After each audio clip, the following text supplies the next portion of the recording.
जय हिंद दोस्तों, मैं नवीन शर्मा आप सभी का स्वागत करता हूं। आशा करता हूं आप सब एकदम अच्छे हैं, एकदम बेहतरीन हैं। एक बार सारे प्यारे दोस्त बताएंगे आप सब कैसे हैं। तो उम्मीद करूंगा बहुत शानदार होंगे, बहुत ज़बरदस्त होंगे। और आज क्लास थोड़ी सी आपकी लेट शुरू हो पाई है। दरअसल में मैं प्यारे दोस्त खाना खा रहा था, और खाना मतलब घर से आता है, वो खाना आना लेट हो गया, तो उसकी वजह से क्लास थोड़ी सी लेट हो गई है ना। Really sorry. चलो, और कोशिश करेंगे कल से मैं आपके सामने बिल्कुल टाइम पर मौजूद रह पाऊँ। Really sorry. ठीक है, थोड़ी 15 मिनट क्लास को हो चुके हैं। तो अभी बजिया शुरू करेंगे क्लास को। अब तक हम लोग क्या पढ़ रहे थे, एक बार थम्स अप करें। पुरानी चीज़ें आप लोग पढ़ चुके हैं क्या? रोज रोज रिवाइज करने की आवश्यकता तो नहीं है। मैंने आपको बताया था कौन आया देश पर, गोरी आया। और गोरी के 3 आक्रमण आपको याद रखने हैं। 1191 तराइन प्रथम आपका पृथ्वीराज चौहान जी से उसने लड़ा, जिसमें उसकी हार हुई। दूसरा 1192 में उसने कौन सा लड़ा, आप अपनी कॉपी में अपने नोट्स में देखिए। तराइन का दूसरा युद्ध लड़ा, उसमें कौन जीता आपका? उसमें गोरी जीत जाता है, पृथ्वीराज चौहान की हार होती है। तो गोरी भारत में एंटर कर गया और भारत में आगे बढ़ता रहा। फिर मैंने बताया, फिर पहुंच गया उत्तर प्रदेश। उत्तर प्रदेश के कन्नौज में 1194 में उसने क्या लड़ा? आपका कन्नौज का युद्ध लड़ा। और कन्नौज को जीतते जीतते जीतते जीतते आगे बढ़ता हुआ गया, और अपनी सत्ता अपने अंतिम दिनों में उसने अपने 4 सेनापतियों को दे दी। 4 सेनापति मैंने आपको बताए थे, यलदौज, कुबाचा, ऐबक और बख्तियार खिलजी। ठीक है, ये 4 लोग थे। तो मैंने आपको बताया था दिल्ली किसके किसके कंट्रोल में दिल्ली मिली, दिल्ली की सूबेदारी किसको मिली थी? तो दिल्ली की सूबेदारी मिली थी ऐबक को। यानी कि ऐबक वो राजा हुआ या वो शासक हुआ जो किसके बाद में बना? शासक आपका गोरी के बाद में, और गोरी का गुलाम बना। ठीक है, चलो भाई। तो बहुत ध्यान से सर जी, नोट्स कैसे बनाऊं? मैं पहली बार तैयारी कर रहा हूं। जो यहां सामने लिखा रहता है यही नोट्स बनाएं। जो पीडीएफ में मैंने लिखा हुआ है ये नोट्स आप लोगों को बनाने हैं। ओके, तो अभी चलाते हैं ध्यान से। तो भैया इसके बाद में क्या बोला मैंने? जब ऐबक आएगा, कौन आएगा? ऐबक आएगा। तो ऐबक एक वंश की स्थापना करेगा। आपका कौन सा वंश होगा? वो होगा आपका गुलाम वंश। लेकिन गुलाम वंश को पढ़ने से पहले हम लोगों को जानना पड़ता है दिल्ली सल्तनत को। किसको? दिल्ली सल्तनत। दिल्ली सल्तनत में प्यारे दोस्त वो सभी वंश हैं आपके, वो 5 वंश हैं जो शुरुआती दौर में आए, और दिल्ली जिनका सेंटर रही। जिनका सेंटर क्या रही? जो केंद्र में रख करके दिल्ली को शासन करते रहे और अपना राज्य इन्होंने फैलाया। ध्यान से देखना। तो दिल्ली सल्तनत का कुल कितने वर्षों का शासनकाल हम कहेंगे? मुझे बताएंगे कुल कितने वर्षों का शासनकाल है ये? कुल कितने वर्षों का शासनकाल ये है? 1206 से लेकर के 1526, यानी 1200 और 300, और भैया 320 वर्ष। क्या बोलेंगे? 320 ईयर्स, 320 ईयर्स। 320 सालों तक क्या रही? 320 सालों तक दिल्ली सल्तनत का राज रहा। और दिल्ली सल्तनत में कितने वंश हुए प्यारे बच्चे? 5 वंश हुए। ये पूछा गया क्वेश्चन है, कितने वर्षों तक दिल्ली सल्तनत का शासन या साम्राज्य रहा? ठीक है, दिल्ली सल्तनत में क्या बोलेंगे? जो आपकी दिल्ली सल्तनत है उसमें कुल 5 डायनेस्टीज हुई आपकी। कितनी डायनेस्टी हुई उसमें? कुल 5 वंश हुए। पहला था आपका गुलाम वंश, जिसको हम स्लेव डायनेस्टी भी बोलते हैं। खिलजी डायनेस्टी थी, तुगलक डायनेस्टी थी, सैयद डायनेस्टी थी, और लोदी डायनेस्टी थी। लोदी वंश था। क्या बोलेंगे? लोदी वंश था। तो 5 वंश हुए दिल्ली सल्तनत पे। और 5 वंशों को याद रख लेना कैसे? GKTSL। जीके तो सरल है, जीके तो सरल, जीके तो सरल। ठीक है, तो क्या बोलेंगे? जीके तो सरल। आराम से याद कर सकते हैं आप लोग। ठीक है, तो क्या हो गया? गुलाम, खिलजी, तुगलक, सैयद, लोधी। शुरुआत किससे होती है? गुलाम से। तो आपसे पूछेगा दिल्ली सल्तनत का पहला वंश कौन सा था? तो दिल्ली सल्तनत का पहला वंश जी, यानी कि गुलाम। और दिल्ली सल्तनत का अंतिम वंश यानी कि लोधी वंश। क्या बोलेंगे? अंतिम वंश यानी कि आपका लोधी वंश। कोई भी दिक्कत यहां तक? तो पहला वंश आपका क्या था? गुलाम वंश था। और अंतिम वंश कौन सा था प्यारे बच्चे? वो लोदी वंश था। अच्छा, दूसरा प्रश्न क्या बनेगा? क्या बोल दिया मैंने? जो पहला वंश था, पहला वंश आपका दिल्ली सल्तनत का, वो था फर्स्ट डायनेस्टी ऑफ दिल्ली सल्तनत इज गुलाम वंश। ठीक है। दूसरा खिलजी वंश कब से कब तक रहा? ये रहा 1206 से 1290। देखो 1290 से 1320, कुल 30 वर्षों का। और इन 30 वर्षों में से भी अकेले 20 वर्ष तो अलाउद्दीन खिलजी रह जाएगा। तो क्या बोलेंगे? सबसे कम कार्यकाल आपसे पूछा जाएगा, सबसे कम टेन्योर के लिए, सबसे कम टाइम के लिए दिल्ली सल्तनत पर कौन सी डायनेस्टी ने रूल किया था? तो वो डायनेस्टी थी आपकी खिलजी डायनेस्टी। ठीक है, बड़ा आसान सा प्रश्न है। 1320 से 1414,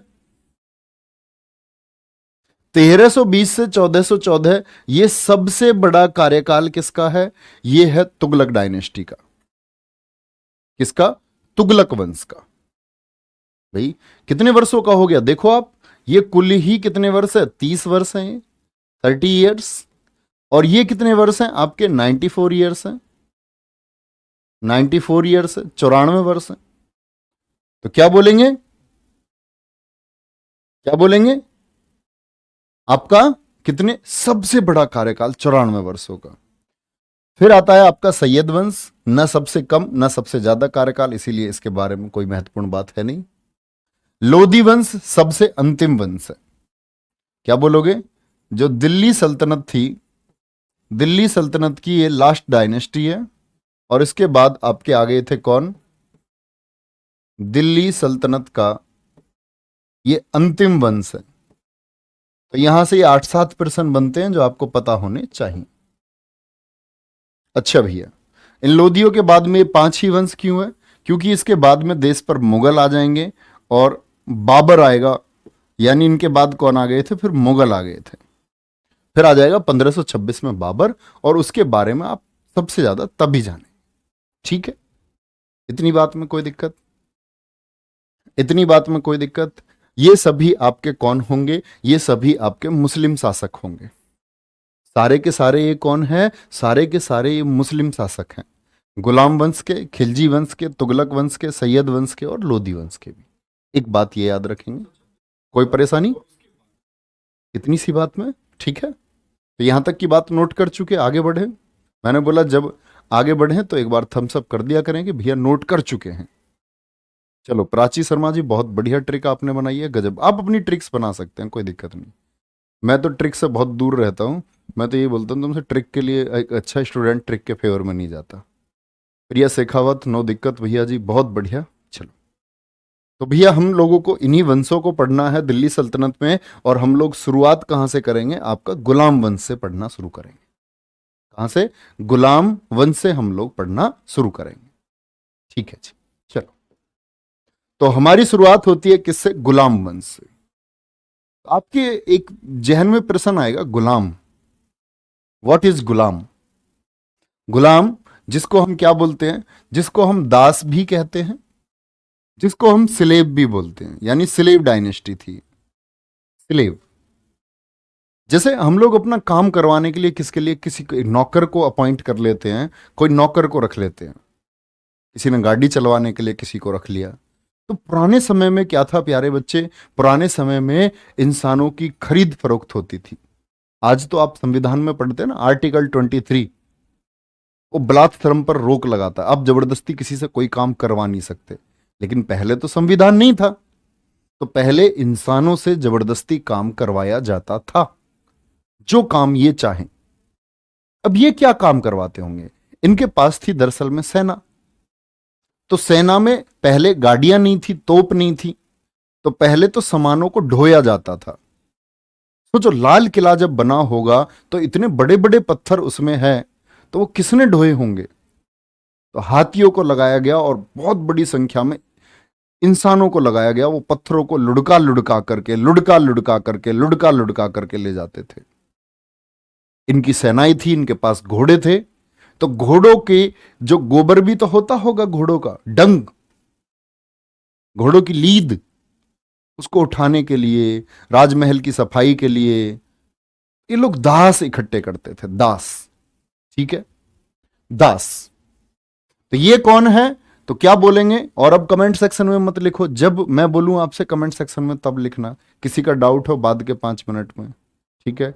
अगर आपका कोर्स डीएक्टिवेट हो जाता है आपके बेवजह के बेहुदापन की वजह से, तो उसके जिम्मेदार सिर्फ आप होंगे, क्योंकि मैं नहीं चाहता फालतू का कोई भी बच्चा। आप कहेंगे गुरु भैया जी आप कमेंट पढ़ते ही क्यों हैं, ध्यान ही मत दो। नहीं, हमारा फोकस होता है, हम बच्चों को देखना चाहते हैं कि हमारी चीजें बच्चे तक डिलीवर हो रही हैं नहीं हो रही हैं। अब मैं ऐसे में डिलीवर कर रहा हूं तो एक प्राची पवार नाम की लड़की लिख रही है अकबर का कार्यकाल कब आएगा। अरे जब आएगा आएगा ही, बताओ इनको। पहले मैं बताऊं अकबर का कार्यकाल कब आएगा, एक बच्चा आएगा वो बोलेगा शाहजहां का कार्यकाल कब आएगा जी। इस सब का क्या अर्थ है? तो इन सब चीजों से आप बचें, है ना। आज के बाद नहीं बताऊंगा मैं आपको ये चीजें, फिर आप अपनी मर्जी का कुछ भी करना। आप कमेंट सेक्शन पे ध्यान ही मत दो।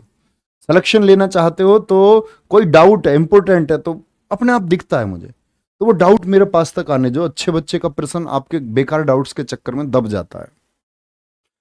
तो गुलाम डायनेस्टी कब से कब तक थी, बोलो भैया? 1206 से 1290। मैं आपसे पूछूं गुलाम वंश का कुल शासनकाल कितने वर्षों का था, तो आप कहेंगे 84 वर्षों का था, 84 ईयर्स का था, 84 वर्षों का। और इसी को हम दास वंश कहते हैं, इसी को हम ममलूक वंश कहते हैं। क्या बोलते हैं? ममलूक। इसका अर्थ भी क्या है आपका? एक इतिहासकार था हबीबुल्ला। क्या नाम है? हबीबुल्ला। हबीबुल्ला ने नाम दिया था किसको? दास वंश को ममलूक वंश का, ममलूक वंश का हबीबुल्ला ने। और इसी को प्यारे बच्चे आपका इल्बरी वंश कहा गया, ये क्योंकि इनकी जो जाति थी, जो ऐबक था, ऐबक फाउंडर है, तो ऐबक की जो जाति थी वो इल्बरी थी, जो इल्बरी थी। ठीक है, तो ममलूक का मतलब क्या हो गया? नौकर, दास। दास मतलब स्लेव, और इल्बरी इनकी जाति थी। ओके जी, चलो। गुलाम वंश में कुल शासक कितने हुए? तो गुलाम वंश में कुल शासक हुए प्यारे बच्चे 11। कितने शासक हुए? 11 शासक हुए। ओके, तो पहला शासक कौन है आपका? कुतुबुद्दीन ऐबक। तो कभी भी पूछा जाएगा गुलाम वंश का संस्थापक कौन था? गुलाम वंश का संस्थापक था आपका कौन? कुतुबुद्दीन ऐबक। इसका जन्म हुआ था 1150 में। बहुत इंपॉर्टेंट बात नहीं है, बिल्कुल नोट करने की जरूरत आपको नहीं है, नोट करें, कभी नहीं पूछा जाएगा। क्या बोलेंगे? कोई भी दिक्कत? भैया जी हबीबुल्ला कौन थे? मोनी पूछ रही हैं। हबीबुल्ला एक इतिहासकार थे, मैंने बताया ना, उन्होंने अरब का इतिहास लिखा है। देखो ध्यान से, अब बात आएगी गुलाम वंश के संस्थापक थे। राजधानी क्या बनाई ऐबक ने अपनी?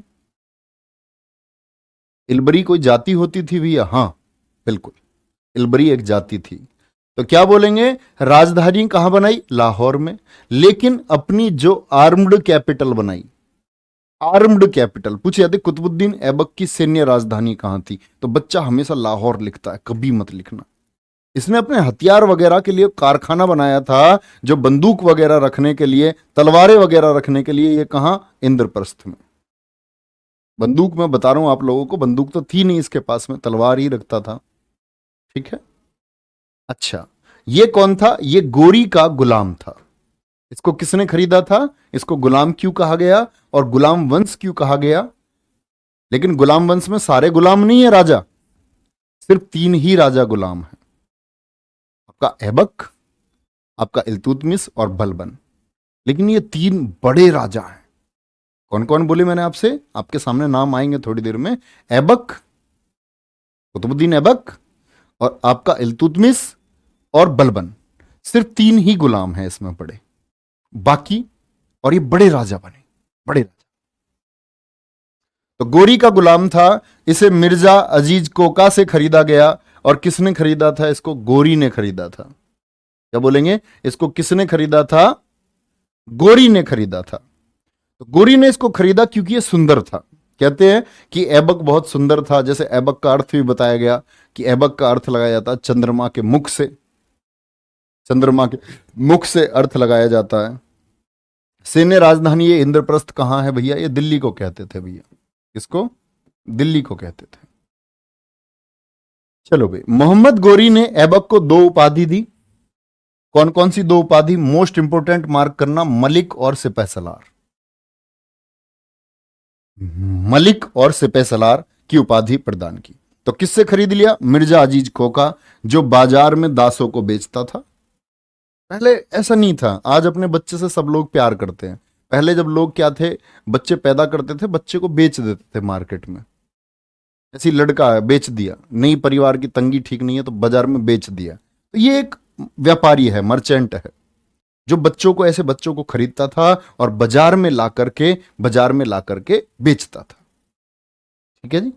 तो क्या बात हमने सुनी कि भाई मोहम्मद गोरी ने ऐबक को, किसने? गोरी ने ऐबक, क्योंकि गोरी जब भारत में एंटर कर रहा था तो उस समय उसके जितने भी अभियान थे उनमें सबसे ज्यादा कामयाबी कौन दिला रहा था उसको? ऐबक। इसीलिए उसने ऐबक को क्या दिया था? दिल्ली की सूबेदारी दी थी। दिल्ली की सूबेदारी दी थी। ठीक है जी। ऐबक गोरी का दामाद भी बना, यानी ऐबक ने गोरी की बेटी से बाद में शादी भी कर ली। भाई शुरुआत में ही तो नौकर था ये, शुरुआत में ही तो गोबर उठाने के लिए रखा था इसको। बाद में तो ये तरक्की होती गई, इसकी तरक्की होती गई, तो फिर बाद में उसने बोला भाई इतने काम के आदमी से जो कल को भारत में राजा बनेगा, अपनी बेटी की शादी करवा देते हैं। क्या बोलेंगे? इसने फिर शादी करवा दी। मलिक का क्या अर्थ है और सिपहसलार का क्या अर्थ है? मलिक होता था आपका, जो ये सेना होती थी, इस सेना की कुछ टुकड़ी का प्रधान, और वही एक पद था सिपहसलार का। दोनों लगभग समानार्थी शब्द थे। तो ये किसके द्वारा दिए गए? मलिक और सिपहसलार। तो बोलना कि गोरी ने मलिक उपाधि किसको दी थी? ऐबक को दी थी। मैं पूछूं, ऐबक को सिपहसलार की उपाधि किसने दी थी? गोरी ने दी थी। ठीक है जी, इतनी बात में कोई दिक्कत? चलो, सेना में प्रमुख व्यक्ति के पद हो गए। गोरी ने जब इसको शुरुआत में रखा था तो शुरुआत में इसको रखा था अमीर ए आखूर। आपसे प्रश्न पूछा जाएगा, गोरी ने ऐबक को शुरुआत में कौन सा पद दिया था? और जब आप दिल्ली सल्तनत पढ़ेंगे तो आपके सामने ये टाइटल बार बार आएगा। ये टाइटल है, एक उपाधि है, अमीर ए आखूर। और अमीर ए आखूर क्या होता था? अस्तबल का प्रमुख। आप जानते हैं अस्तबल क्या होता है? नहीं जानते तो सुनो। जो ये राजा थे, इनके पास घोड़े होते थे। घोड़े जहां बंधे रहते थे, तो घोड़ों की रखरखाव के लिए भी कोई चाहिए, उनके केयर के लिए। तो जो घोड़ों के इस केयर का, इस डिपार्टमेंट का चीफ होता था, उसको बोलते थे क्या? अमीर ए आखूर।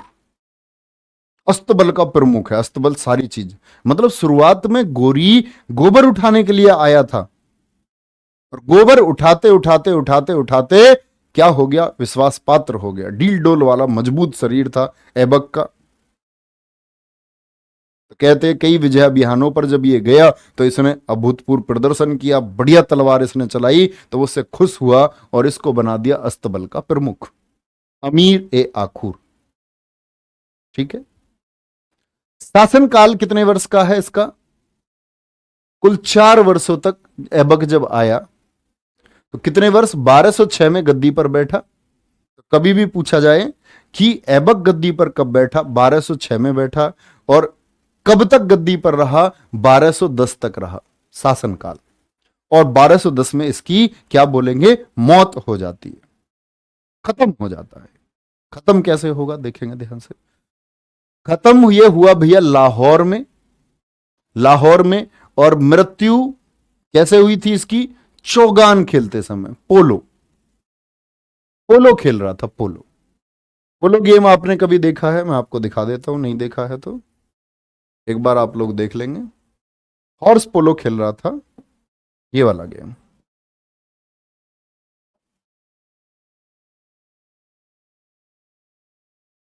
कुछ बच्चे सोचते हैं चौगान क्या है। ये खेल आपने कभी देखा है या नहीं? बोलो भाई। नहीं, सीन टू क्या जरूरत है?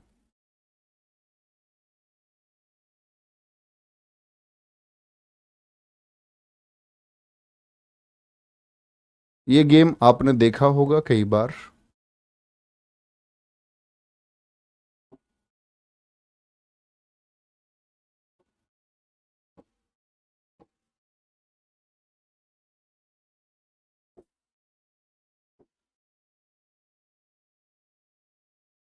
देखा है भी नहीं देखा, एक बार बताओ मुझे। ये देखें घोड़े पर खेलते हुए आपने, हॉकी खेलते हुए ऐसे देखे या नहीं देखे? यस सर, देखा है देखा है, बहुत गजब भाई, बहुत गजब। तो ये ऐसे खेलते रहते हैं इसको, ऐसी ऐबक खेल रहा था। और बड़े में देखोगे ये काफी है। तो हॉकी जैसा है, बस ये समझ लो, हॉकी जैसा है, और घोड़े पे बैठ के खेल रहे हैं। ऐसा गेम होता था आपका क्या?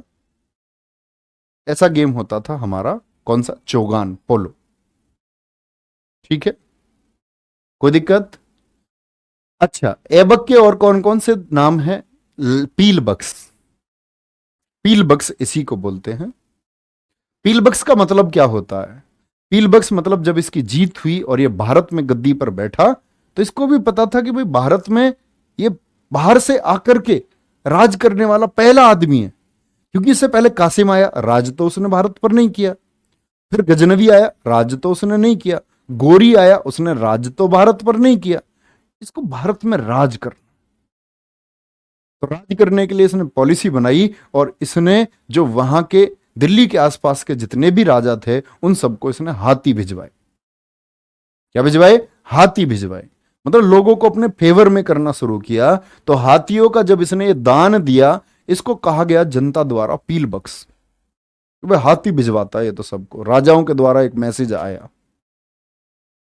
लाख बक्स, अमन वाल्मीकि मेरे दोस्त, बहुत अच्छे छात्र का परिचय देते हुए थैंक यू। स्प्रिट है, बहुत आगे जाओगे। पील बक्स हाथियों का दान करने वाला, लाख बक्स लाखों का दान करने वाला। जनता को पैसे इसने लुटाए ताकि अपनी इमेज बना सके लोगों के सामने। हातिम सेकंड कहा गया इसी को। इसके नजदीकी लोगों द्वारा इसको बोला गया हातिम द्वितीय। एक प्राचीन में मिस्र के समय पर एक शासक था हातिम, तो उन्होंने बोला ये तो हातिम के जैसा मजबूत शरीर, डेल डोल वाला, तो हातिम सेकंड। सेकंड मतलब इससे पहले कोई फर्स्ट भी था। तो हातिम द्वितीय किसको कहा गया? ऐबक को। कुरान खां,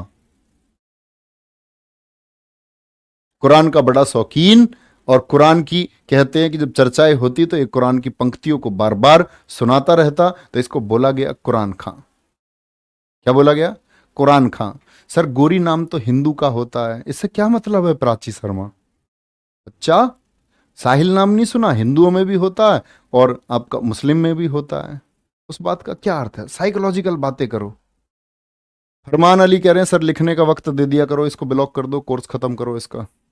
चलो रहने दो, मजाक कर रहा हूं बेटा, मैं बहुत बहुत देर खड़ा रहता हूँ स्लाइड पे, आराम से। हाँ, मृत्यु इसकी लाहौर में हुई थी। अच्छा क्वेश्चन पूछा है, बहुत बढ़िया। मैं तो खड़ा ही रहता हूँ, आराम से लिखो। आप पेन चलाओ ना थोड़ा।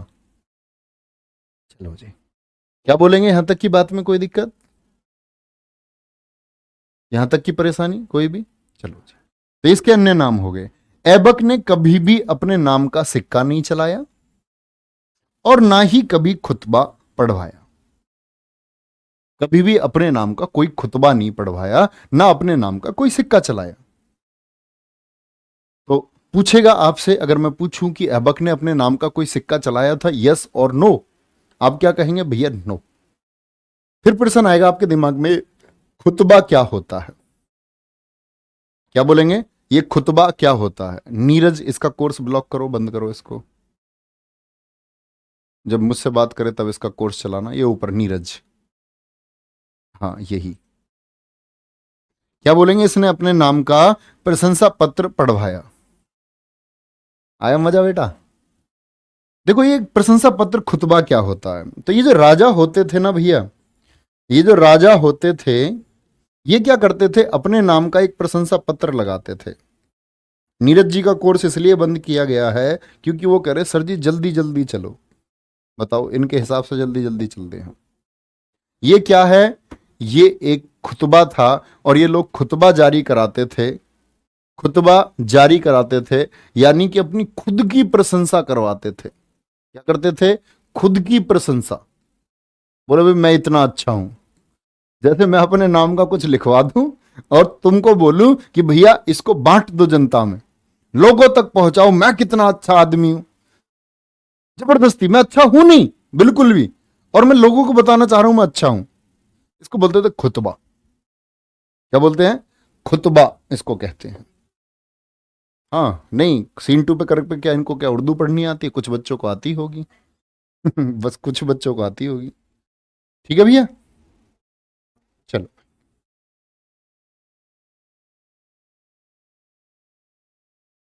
यहां तक की बात में कोई परेशानी किसी भी बच्चे को, तो इसने अपने नाम का पूछेगा, गुलाम वंश का वह शासक जिसने अपने नाम का कोई खुतबा नहीं पढ़वाया। सर जी फतवा क्या होता है? फतवा ऐसा होता है भैया, कुछ इस्लामिक संगठन है, उनके हिसाब से लोग जब काम नहीं करते तो वो कहते हैं इसकी गर्दन काट दो, और उसके नाम का फतवा जारी कर दिया जाता है। फिर उसको बोलते हैं कि ये भैया ये इस्लाम के खिलाफ काम कर रहा है, इसके नाम फतवा जारी कर दो। बहुत सारे लोगों के नाम जारी हो जाता है। ठीक है, चले जी आगे। बड़ी छोटी सी बात है। चलो, ऐबक जो है ये, ऐबक अपना गुरुजी मानता था किसको? बख्तियार काकी को। और बख्तियार काकी ही व्यक्ति है जिसकी याद में इसने कुतुब मीनार को बनवाया। भाई आप सब लोगों को पता होना चाहिए, नहीं जानते तो जाने, जो दिल्ली में कुतुब मीनार है वो कुतुब मीनार किसकी याद में बनाई गई है? बख्तियार काकी की याद में बनाई गई है। अपने गुरुजी की याद में इसने बनवाया था। ठीक है, अब ये बख्तियार काकी कहां से आ गए जी? ये बख्तियार काकी चेले हैं किनके? मोइनुद्दीन चिश्ती के। मोइनुद्दीन चिश्ती मैंने बताया था ना आपको कि सूफीवाद, सूफिज्म, शिया और सुन्नी के बीच का जो मतभेद था उसको दूर करने के लिए पिछली क्लास में मैंने आपको बताया था सूफीवाद की स्थापना की गई।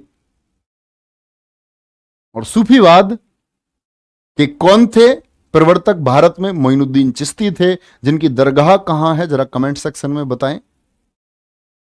कल ही मैंने आपको बताया था, बोलें एक बार।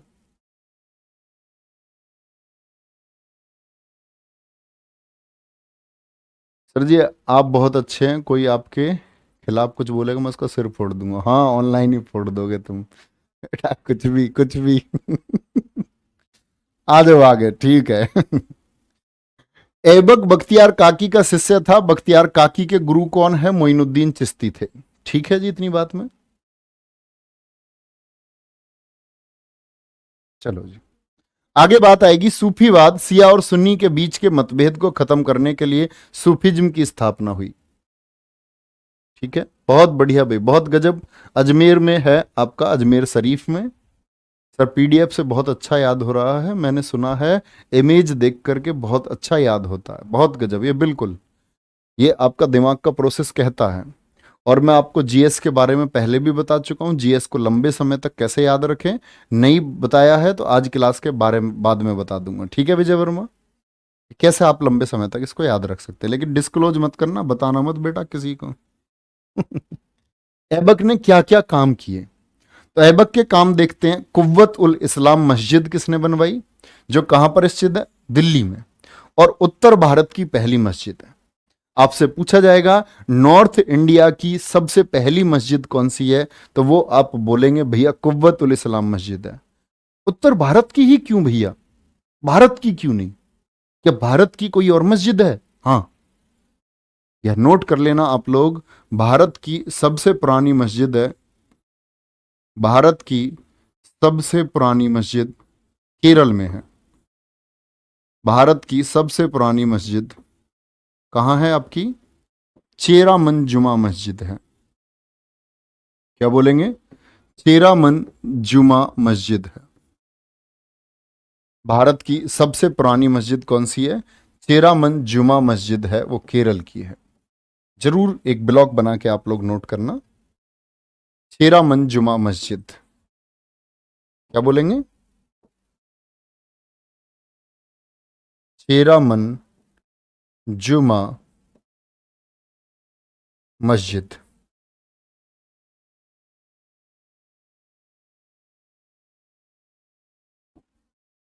हम लोग यूट्यूब पर आ चुके हैं भैया, यूट्यूब की ज़रूरत नहीं है। वापस चलते हैं गूगल पर। चेरामन जुमा मस्जिद।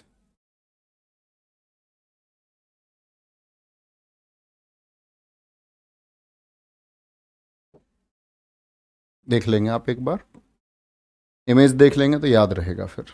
देखो, बड़ी मॉडर्न सी, बड़ी आधुनिक सी मस्जिद है। ये रही चेरामन जुमा मस्जिद। चेरामन जुमा मस्जिद है ये, ठीक है। बढ़िया है ना, एकदम सही है भाई। चलो, तो अब मैं बात कर रहा हूं भारत की सबसे पुरानी कौन सी है, वो चेरामन जुमा मस्जिद है, ठीक है। और फिर बात आती है ऐबक के निर्माण कार्यों में कुव्वतुल इस्लाम मस्जिद हो गई। दूसरी हो गई अढ़ाई दिन का झोपड़ा। अढ़ाई दिन का झोपड़ा कहाँ है? अजमेर राजस्थान में है। अजमेर राजस्थान में है। कुतुब मीनार का निर्माण किसने शुरू करवाया? वो ऐबक ने ही शुरू करवाया। और सबसे इंपॉर्टेंट बात है, ये तीनों काम जो शुरू हुए ये लगभग 1192 में हुए। कोई 1191 के अंत में, ठीक है, कोई आपका 1193 के अंत में। गुरुजी, चेरामन जुमा मस्जिद का निर्माण किसने करवाया था? वो बहुत, आपको जरूरत ही नहीं है उन चीज़ों की। मैं आपको ये सारी चीज़ें लिखवाऊं अगर चेरामन जुमा मस्जिद के बारे में, कि इसको मलिक बिन दिनार ने बनवाया था। मलिक बिन दिनार ने बनवाया था, जो आपका, अगर हम बात करते हैं मलिक बिन दिनार, जो कहाँ था, केरल का एक शासक था आपका पेरुमल, उसके समकालीन था। उन चीज़ों का कोई अर्थ ही नहीं है, ठीक है। वो मैं सब कुछ आपको बता सकता हूँ, लेकिन आप उतना पढ़िए जितना आपके लिए बहुत बेहतरीन है, मोर देन एनफ, ठीक है। अढ़ाई दिन के झोपड़े की एक कहानी है, वो बात आप लोग समझे कि ये जो अढ़ाई दिन का झोपड़ा, कुव्वतुल इस्लाम मस्जिद और कुतुब मीनार। कुतुब मीनार के बारे में दो फैक्ट स्टैटिक जीके में बहुत पूछे जाते हैं।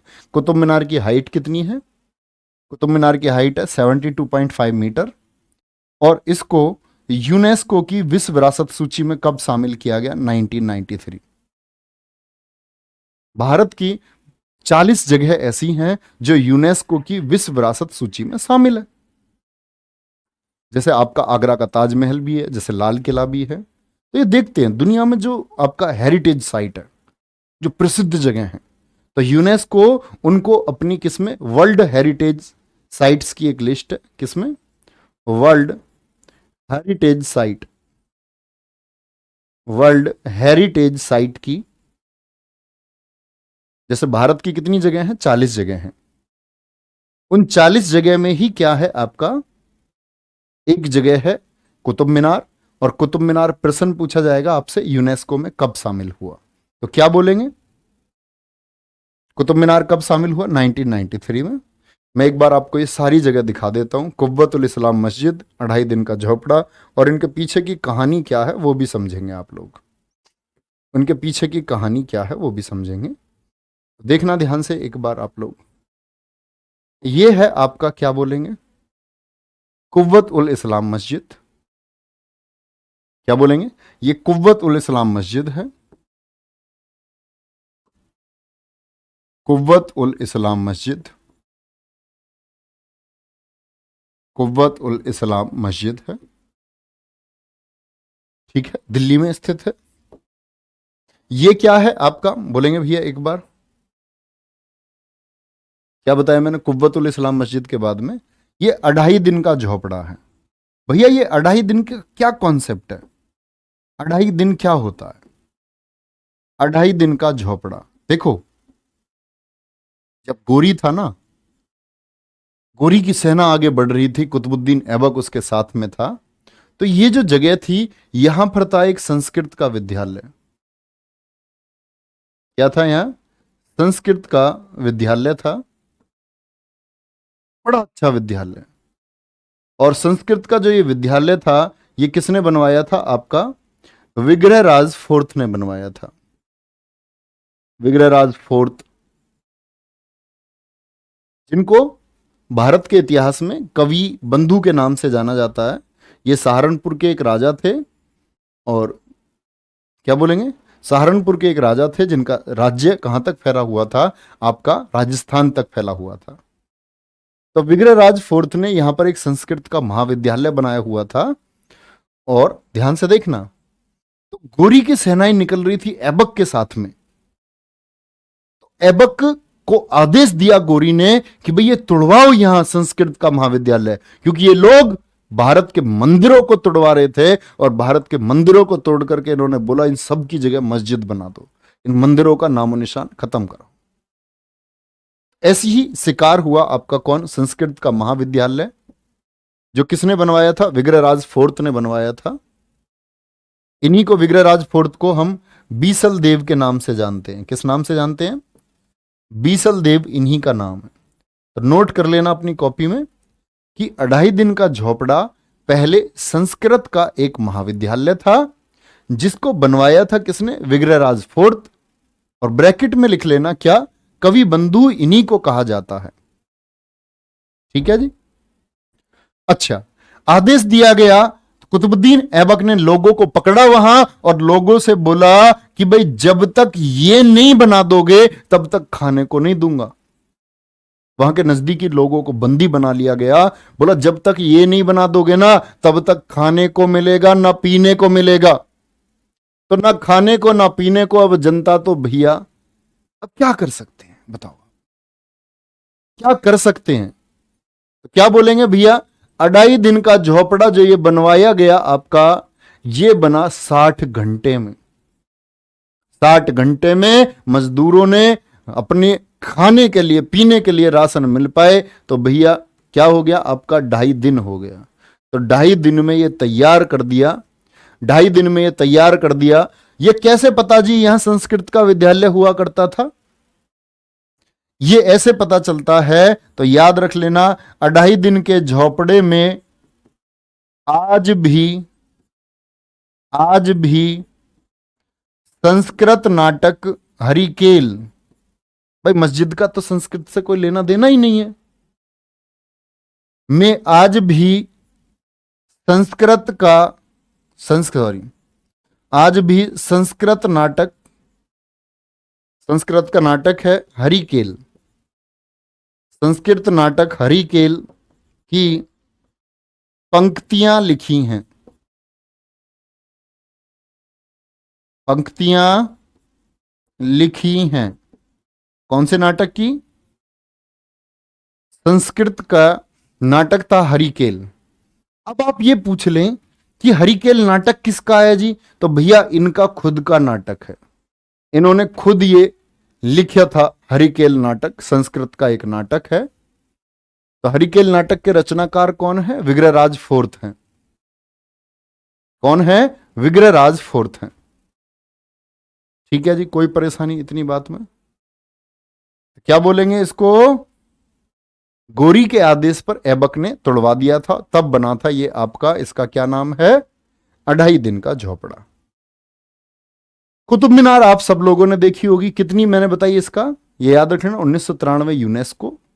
बहुत सारे लोग ऐसे फोटो खिंचवाते हैं, ऐसे दूर से खड़े हो गए, ये देखो मैंने हाथ लगा लिया इस पे भैया। कुतुब मीनार की अपनी कहानी है, जैसे जैसे आप इतिहास पढ़ते जाएंगे आप जानेंगे। तो कुतुब मीनार किसकी याद में बनाई गई? मैंने बोला काकी की याद में। क्या बोलोगे? किसकी याद में? काकी, बख्तियार काकी अपने गुरु की याद में।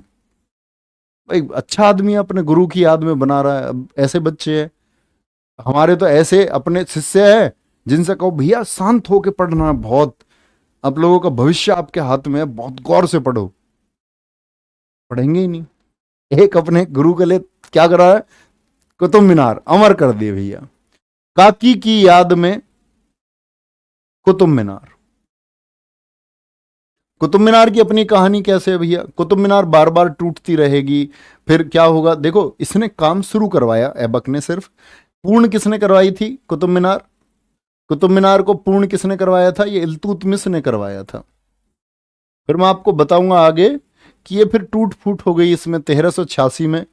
1386 में क्या हो गया, बिजली गिर जाएगी इसी कुतुब मीनार पर, तब फिरोज शाह तुगलक रहेगा, फिरोज शाह तुगलक इसकी मरम्मत करवाएगा, है ना।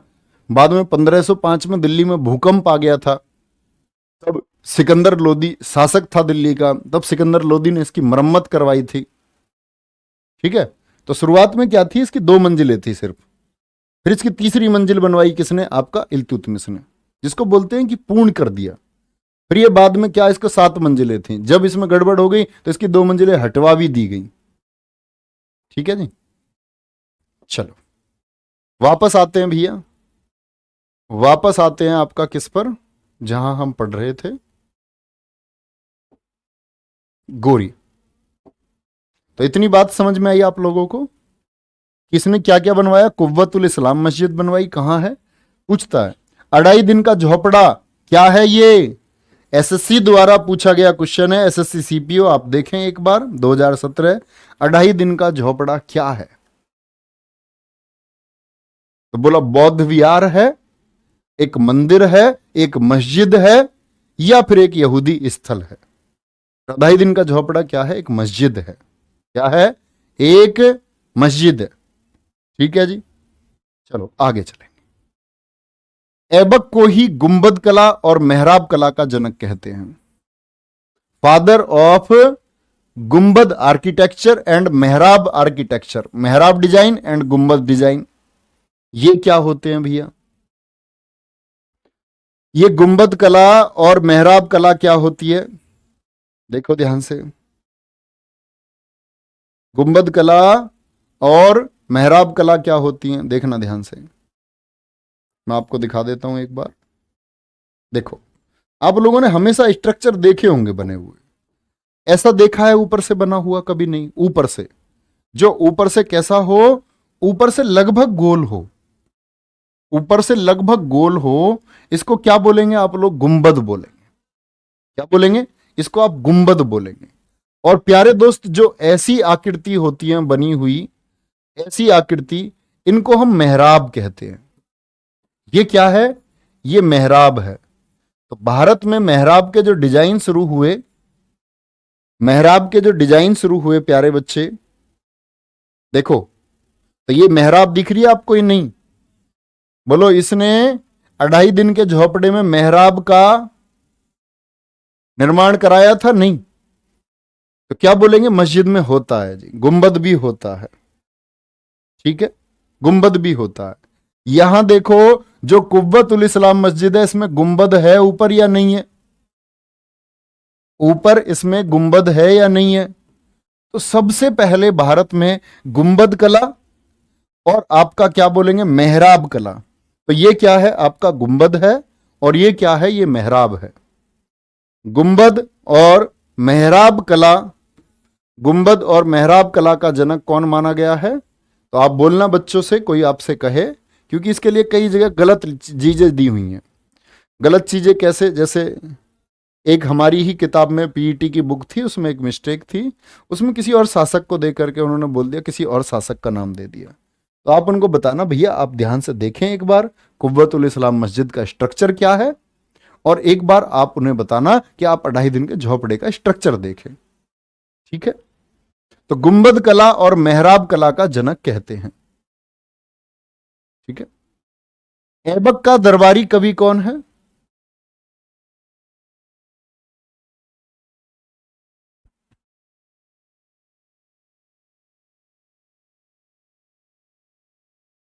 ऐबक का दरबारी कवि कौन था? जो ऐबक के दरबार में रहता था। दरबारी कवि का भैया क्या मतलब है? दरबारी कवि का मतलब होता, प्यारे बच्चे, जो राजा थे, जो शासक थे, अपने पास एक रखते थे कवि, जो उसके बारे में लिखे, ताकि आगे आने वाले लोग पढ़ें। जैसे आप पढ़ पा रहे हो, जैसे आप पढ़ पा रहे हो। आप क्यों पढ़ पा रहे हैं? आप क्यों पढ़ पा रहे हैं भैया? क्योंकि लिखा किसी ने। बहुत बढ़िया ललित जाकर जी, बहुत अच्छी बात है। अच्छे बच्चे की पहचान होती है जब आप सीखना चाहते हैं तो आप सब कुछ सीखते हैं। ये ऐसी चीजें हैं, आप, मैं इसको ऊपर ऊपर से पढ़ा सकता था आपको, आपको ना पता रहते कुछ नहीं, आप रटते इसको तो आप खत्म हो जाते हैं।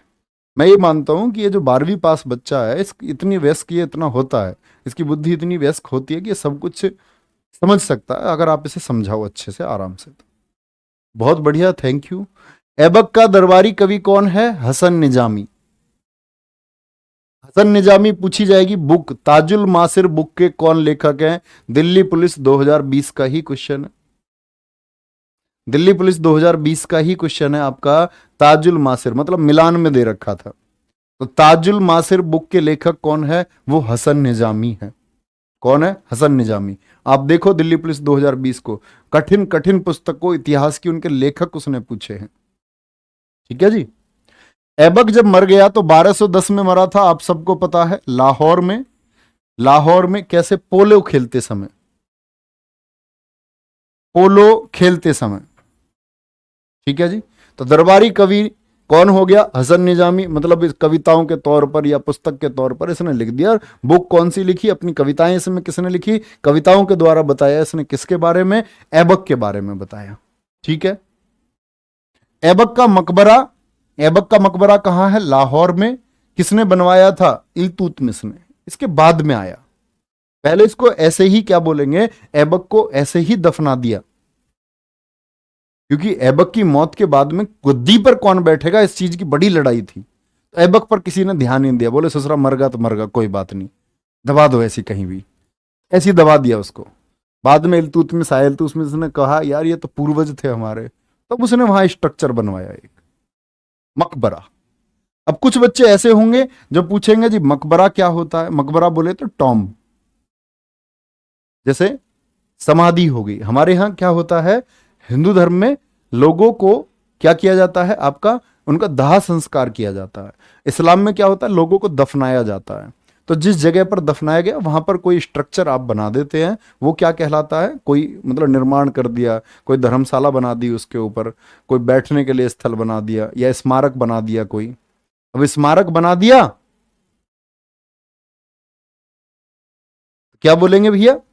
स्मारक बना दिया किसने? इल्तुतमिश ने। इल्तुतमिश दरअसल में एक खुद गुलाम है, किसका? ऐबक का, एक गुलाम था। ये भी दामाद बना था किसका? ऐबक का। ये मैं आपको बताऊंगा। ठीक है। बिल्कुल दीपांशु कुमार एकदम सही कह रहे हैं, ऐबक के बारे में हसन निजामी ने लिखा था। ठीक है जी। चलें आगे। नेक्स्ट, आराम शाह 1210 से 1211। सर ताजमहल भी एक मकबरा है ना? बिल्कुल दीपक कुमार जी, वो भी एक मकबरा है। वो किसकी? वहां पर जो बनाने वाले हैं शाहजहां और उनकी बेगम, उन दोनों को कहां पर दफनाया गया था आपका? वो ताजमहल के परिसर में ही दफनाया गया था। ठीक है, बहुत बढ़िया जी, thank you. Promise to you, जो नए बच्चे होंगे,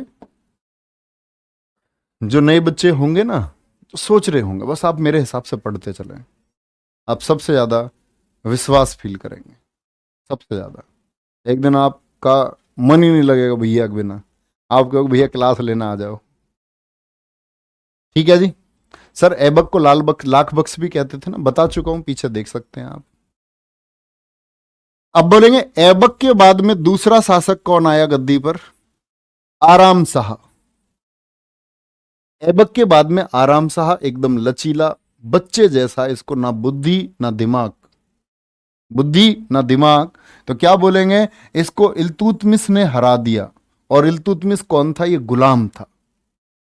तो दूसरा शासक बोलेंगे, इनके बीच में हुआ था जूड का युद्ध, और जूड का युद्ध दो लोगों के बीच में हुआ, किस किस के? इल्तुतमिश वर्सेस आपका कौन था? आराम शाह। आराम शाह भैया आराम से कुछ ही दिन गद्दी पर रह पाया, और इसीलिए आराम शाह के बारे में ज्यादा पढ़ते भी नहीं है। ठीक है। इल्तुतमिश भैया पुराने वाले भी, अरे नहीं, पुराने वाले तो दिल के करीब हैं, घर की मुर्गी दाल बराबर नहीं, वो सब ऐसे है एकदम फैमिली मेंबर की तरह। मैं तो नए बच्चों को एक विश्वास दिला रहा हूं, क्योंकि बच्चा थोड़ा नहीं जानता है, तो वो क्या करते हैं, क्यूरियोसिटी में रहता है क्या होगा। चले भैया आगे, नेक्स्ट। फिर गद्दी पर कौन आता है आपका? इल्तुतमिश, और इल्तुतमिश से ही हमारी क्लास शुरू होगी। जूड जगह का नाम है प्यारे दोस्त, दिल्ली के पास में जूड स्थल का नाम था, जगह का नाम था एक। ठीक है, क्या बोलोगे? तीसरा शासक हमारा शुरू होगा इल्तुतमिश। तो इल्तुतमिश के बारे में हम कल पढ़ेंगे। और एक बच्चा जो ये नोट्स लिखता है, ये मत लिखा करो, ये मैं बस दिखा देता हूं कल क्या पढ़ेंगे। तो आप लोग अगर मान के चलो कुछ अच्छे बच्चे होंगे, वो इल्तुतमिश कहीं से भी पढ़ेंगे, वो यहाँ करके क्वेश्चन पूछ सकते हैं, है ना? कोई डाउट है तो आप पूछ सकते हैं, इसीलिए मैं बताता हूँ अगला टॉपिक हम कौन सा पढ़ेंगे। तो इसको आप लिखवा मत करो पीडीएफ में, ये कल पढ़ेंगे तो कल ही लिख करके इसको देना। ठीक है। भैया आपकी 3 बजे की क्लास की हमें आदत पड़ गई है, बस मंडे का वेट रहता है। गजब। अब आप बता सकते हैं, आप लोगों का कोई डाउट हो तो फटाफट से।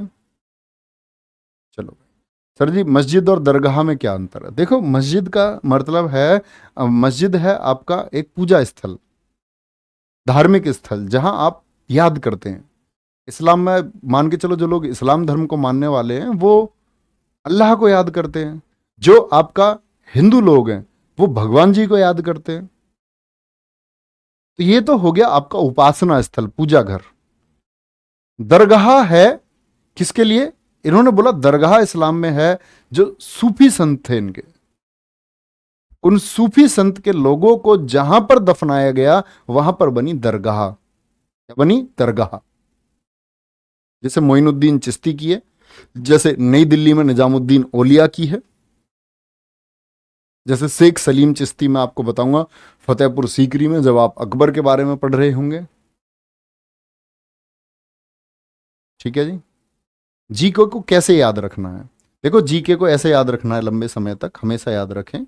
ये मैंने आपको आज स्लाइड पढ़ाई है, एक आपने नोट की होगी। आपका पूरा जो पेज है उसको आप आंख खोल के ध्यान से पढ़ लो एक बार। क्या कर लें? उसको ध्यान से पढ़ लें। और इसको बोलते हैं प्यारे बच्चे स्कैन थेरेपी। और ये माइंड को, मस्तिष्क को बहुत मजबूत बनाने के काम आती है। और कल ही बताना जो बच्चे इसको आज अपनाएं, कल बोलना भैया मैंने इसको फॉलो किया और मैंने ये कर दिखाया। तो आपको पेज याद नहीं होता, आप एक बार उसको पढ़ लो, ध्यान से पढ़ लो, आंखें बंद करो और एक बार बोलो आपने क्या पढ़ा था। फिर आप नहीं बोल पाओगे, फिर आप आंखें खोले, एक बार पढ़ें उसको ध्यान से। फिर आप क्या बोलेंगे? एकदम से आंखें बंद करेंगे, फिर बोलो क्या बोलिए, फिर आप कहीं रुकेंगे, फिर बोलो।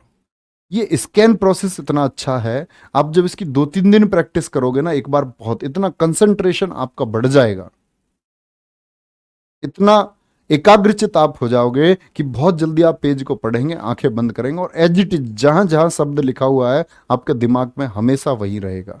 अपना करके देखना। और जिस दिन आप पूरा पेज बोल दोगे ना, शुरू से शुरू करके और लास्ट तक, आपने अपनी ही राइटिंग में अपने पेज पर क्या लिखा था, और जिस दिन आपने ये बोल दिया उस दिन आपकी स्कैन थेरेपी स्टार्ट हो चुकी है। ठीक है सर, मेरा एक डाउट है, गोल्डी कौन है? भाई ये डाउट तो पूरे भारत का है। ये डाउट ऐसे ही सॉल्व नहीं होगा, ये मैं ही सॉल्व नहीं कर पा रहा हूं इस डाउट को। ठीक है, तो याद रखना इस बात को, स्कैन थेरेपी, पूरे पेज को पढ़ें, आंखें बंद करें और फिर बोले कि क्या पढ़ा था। लिखना नहीं है, तब रुके कहीं तो देखे कहां रुका हूं मैं, फिर पढ़े, फिर आंखें बंद करके बोले। जिस दिन ये बोल दिया आंख बंद करके पूरा, वो पेज आप देखना कभी नहीं भूल पाओगे, नेवर। फिर आपको चंद 5 सेकंड चाहिएंगे उस पेज को पढ़ने के, आप ऐसे पढ़ोगे जैसे मैंने जो तुम्हें पढ़ाया है ना अभी। मैं इसको डिक्टो उस पहले शब्द से शुरू करके और डिक्टो इस शब्द पर खत्म कर सकता हूं जहां आपने पढ़ा, एज इट इज। अब भी, अब से 3 महीने बाद भी शायद कुछ एक आध दो चीजें छूट जाएंगी, वो बात अलग है। बाकी ऐसा ही, अब से पहले भी और उससे पहले भी आप भी कर पाओगे। ऐसा नहीं है कुछ मुझे कोई वरदान नहीं मिला हुआ है किसी से, यही प्रोसेस है, आप करिए। तो ध्यान रखें अपना, बहुत सारा पढ़ते रहें। Thank you, bye bye, take care, जय हिंद, जय भारत।